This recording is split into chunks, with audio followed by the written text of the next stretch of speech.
दोस्तों, ईरान के साथ साथ इसराइल की हालत खराब करने में सबसे बड़ा रोल लेबनान के ग्रुप हिजबुल्लाह का भी रहा है, क्योंकि इसराइल और फलस्तीन की जंग जब से चल रही है तब से इसराइल लगातार रुक रुक कर लेबनान की तरफ से हमले किए जा रहे हैं। ये हमले इतने जबरदस्त होते हैं कि इसराइल की फोर्सेस को काफी ज्यादा नुकसान पहुंचता है। और ईरान ने जब इसराइल पर अपना पहला डायरेक्ट हमला किया था तब भी इसका साथ लेबनान की तरफ से दिया गया था और हिजबुल्लाह ने कई हमले ईरान के साथ इसराइल पर किए थे। ईरान का हमला तो कम्प्लीट हो गया और ईरान अब ये भी कह रहा है कि वो अब इसराइल पर तब तक हमला नहीं करेगा जब तक इसराइल कोई जवाबी कार्रवाई नहीं करेगा। लेकिन हिजबुल्लाह अभी भी रुका नहीं है और वो इसराइल के ऊपर लगातार हमले कर रहा है। ऐसा काफी बड़ा हमला इसराइल के ऊपर कल फिर से लेबनान की तरफ से किया गया, जिसमें इसराइल के मिलिट्री बेस को बहुत ज्यादा नुकसान पहुंचा है। यह हमला इसराइल के नॉर्थ बॉर्डर के पास मौजूद एक गाँव में किया गया। यहाँ पर एक मिलिट्री बेस मौजूद था जहाँ इसराइल के मिलिट्री के बहुत सारे जवान भी मौजूद थे। हिजबुल्लाह ने यहाँ पर गाइडेड मिसाइल और एक्सप्लोसिव क्लूज से अटैक कर दिया, जिसमें इसराइल के फौज के 14 जवान जख्मी भी हो गए, जिनमें से कुछ की हालत तो बहुत ज्यादा गंभीर है। यह हमला इतना ज्यादा जबरदस्त था कि इसराइल बेस को काफी ज्यादा नुकसान पहुंचा है। दोस्तों, ईरान ने जब से इसराइल पर हमला किया है इसके बाद से कुछ दिन गुजर चुके हैं और शायद एक भी ऐसा दिन नहीं गुजरा है जब इसराइल के ऊपर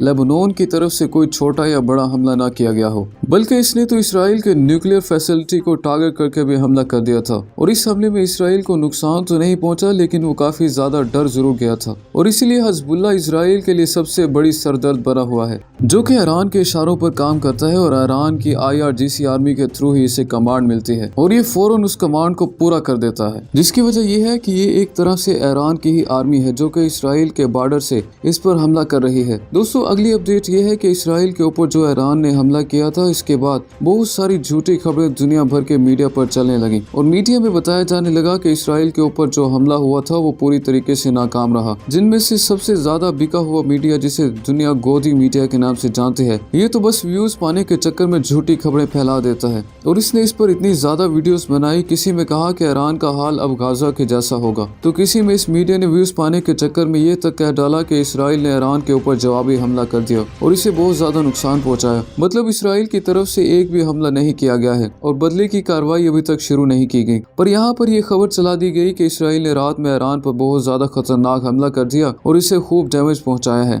मतलब ये मीडिया इतना ज्यादा गिर चुका है कि इसे व्यूज और पैसे के अलावा और कुछ दिखाई ही नहीं देता। और वही वीडियो चला दी गई कि ईरान इसमें हार गया। मतलब ये लोग कुछ भी दिखा रहे हैं, लेकिन जो इसराइल का मीडिया है वो इसराइल के लिए गद्दारी नहीं करता और सही न्यूज दिखाता है। और इसराइल का ही काफी फेमस मीडिया एब्रो डेली, इसने जो खबर छापी, मैं आपको वो खबर अपने चैनल पर पहले दिन से जब ईरान ने हमला किया तब से बताता आ रहा हूँ, क्योंकि मैं इन्हीं सब सोर्सेज से न्यूज को कलेक्ट करके आपको दिखाने की कोशिश करता हूँ। एब्रो डेली अपने मुल्क यानी इसराइल की हिफाजत पर इसकी आर्मी और गवर्नमेंट से बहुत सारे सवाल पूछ रहे हैं और बहुत सारे सवाल इनके ईरान के हमले को रोकने की स्ट्रेटेजी पर भी उठाए जा रहे हैं। एब्रो डेली के मुताबिक ईरान ने जो इसराइल के ऊपर हमला किया था इसे पूरी तरह से रोकने में इसराइल नाकाम रहा और इस मीडिया एजेंसी ने यह भी बताया कि इसराइल के सिर्फ एक ही नहीं बल्कि 3 अलग अलग एयर बेसिस पर ईरान की तरफ से मिसाइल हमले किए गए थे और इन्हें काफी ज्यादा नुकसान भी पहुंचा है।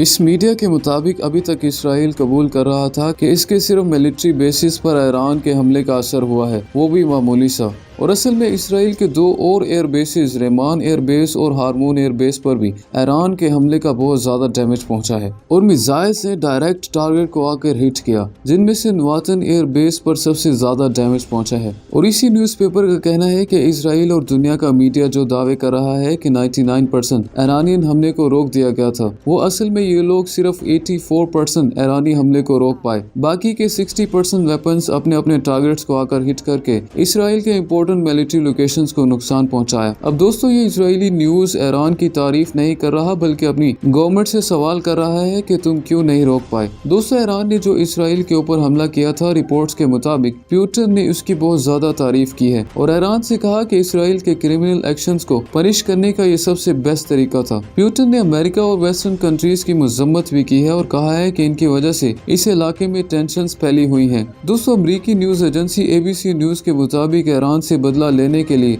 इसराइल ने 2 बार हमले का प्लान बनाया और दोनों बार ही इस हमले को ऐन मौके पर आकर रोक दिया। मतलब इसराइल ने खुद ही इन हमलों को 2 बार कैंसिल कर दिया। दोस्तों, इसराइल की वार कैबिनेट अभी तक 3 बार मीटिंग कर चुकी है कि ईरान के ऊपर कैसे हमले किए जाएं और बदले की कार्रवाई किस तरीके से की जाए। और दूसरी तरफ ईरान के प्रेसिडेंट इब्राहिम रईसी ने खुले अल्फाज में इसराइल को वार्निंग देते हुए कहा है कि इसराइल के ऊपर हमारी कार्रवाई ऑलरेडी अप्रूव्ड है और अगर इससे छोटा सा भी हमला ईरान के ऊपर किया तो कुछ दिनों या घंटों में नहीं बल्कि सिर्फ कुछ सेकंड में ही जवाब दिया जाएगा, क्योंकि इसके लिए सुप्रीम लीडर या फिर प्रेसिडेंट से अप्रूव लेने की जरूरत नहीं है, ये ऑलरेडी अप्रूव्ड है। और इसीलिए इसराइल बार बार बदले की कार्रवाई करने से पहले रुक जाता है और वो मामले को बहुत गंभीर तरीके से देख रहा है, क्योंकि 6 महीने की इस लड़ाई में इसे फाइनेंशियल बहुत ज्यादा नुकसान पहुंच चुका है और अगर ईरान के साथ इसकी लड़ाई शुरू हो गई तो इसे और भी ज्यादा नुकसान पहुंचेगा। और ऐसा ज्यादातर इसराइली सोच रहे हैं, क्योंकि इसराइल के हेब्रोन यूनिवर्सिटी ने अपने यहाँ के लोगों को सवाल पूछा है कि क्या ईरान से बदला लिया जाए या नहीं, आपका क्या ओपिनियन है। तो 74% इसराइली चाहते हैं कि ईरान से बदला ना लिया जाए और कोई भी हमला ना किया जाए, क्योंकि ईरान के पहले हमले में ही इन्हें बहुत ज्यादा नुकसान पहुंचा है और अगर वो इसे इग्नोर कर देते हैं तो वो एक नई जंग से बच जाएंगे।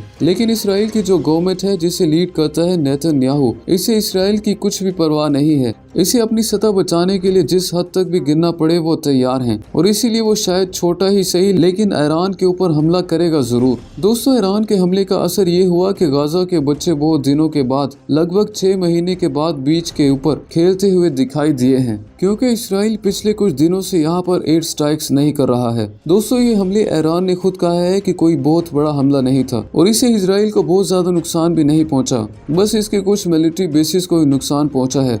लेकिन ईरान के इस हमले के बाद से गजा के लोगों की बहुत ज्यादा परेशानी काफी हद तक कम हो चुकी है और इसीलिए बहुत सारे लोग ये सवाल उठा रहे हैं कि ईरान को ऐसा कदम बहुत पहले ही उठा लेना चाहिए था, जिससे बहुत सारे मजीद मासूम लोगों की जान बचाई जा सकती थी। तो दोस्तों, ये थी कुछ इसराइल और फलस्तीन से रिलेटेड कुछ अपडेट्स। मुझे उम्मीद है कि इस वीडियो से आपकी नॉलेज बड़ी होगी। वीडियो पसंद आई हो तो इसे लाइक और शेयर जरूर कीजिएगा और ऐसे ही इंटरेस्टिंग टॉपिक्स पर नॉलेजफुल वीडियोस देखने के लिए हमारे चैनल को सब्सक्राइब करके बेल आइकन को भी प्रेस कर दीजिए। मैं मिलता हूँ आपसे नेक्स्ट वीडियो में, तब तक के लिए टेक केयर।